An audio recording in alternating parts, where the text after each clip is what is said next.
الحمدللہ رب العالمین وبہ استعین واشہد ان لا الہ الا اللہ وحدہ لا شریک لہ واشہد ان محمدا عبدہ ورسولہ اما بعد۔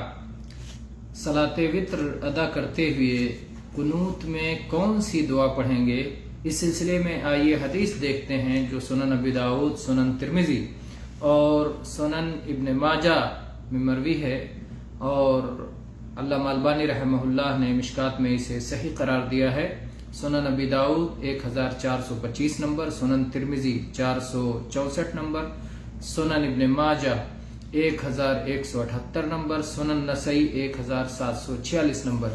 ان سب جگہوں میں اس حدیث کو آپ دیکھ سکتے ہیں۔ اس حدیث کے راوی صحابی حسن ابن علی رضی اللہ عنہما ہے۔ آئیے حدیث پڑھتے ہیں۔ عن الحسن ابن علی رضی اللہ عنہما قال علمنی رسول اللہ صلی اللہ علیہ وسلم کلمات اقولہن فی الوتر۔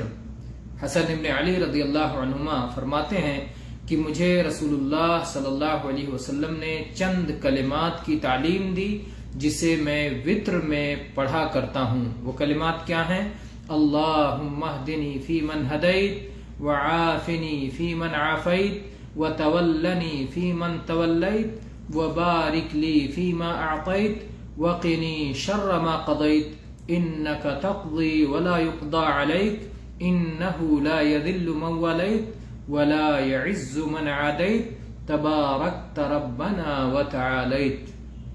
اس کا معنی اس طرح ہے، اے اللہ تو نے جن لوگوں کو ہدایت عطا فرمائی ان میں سے مجھے بھی بنا دے، مجھے بھی ہدایت عطا فرما دے، اور اے اللہ تو نے جن لوگوں کو عافیت سے نوازا ہے ان میں سے ایک فرد مجھے بھی بنا دے، ان میں مجھے شامل کر دے اور مجھے بھی عافیت عطا فرما دے۔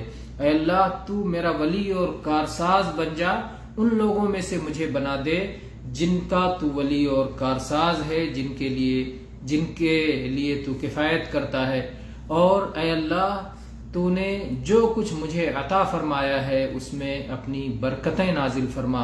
اے اللہ اپنی برکت عطا فرما، مجھے اپنی برکتوں سے نواز ہر اس چیز میں جو تو نے مجھے عطا فرمائی ہے، اور اے اللہ جو کچھ تو نے فیصلہ کر لیا ہے اس فیصلے میں اگر کوئی مصیبت ہے تو اس مصیبت سے مجھے محفوظ کر دے، اور اے اللہ تو وہ ہے کہ تو فیصلہ کرتا ہے، تیرے خلاف کسی کو فیصلے کی استطاعت نہیں ہے، طاقت نہیں ہے۔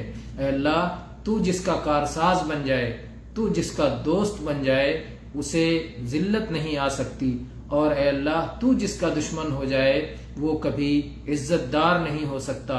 اے اللہ تیری ذات بہت بابرکت ہے، اور اے اللہ تیری ذات بہت بلند اور بہت اونچی ہے۔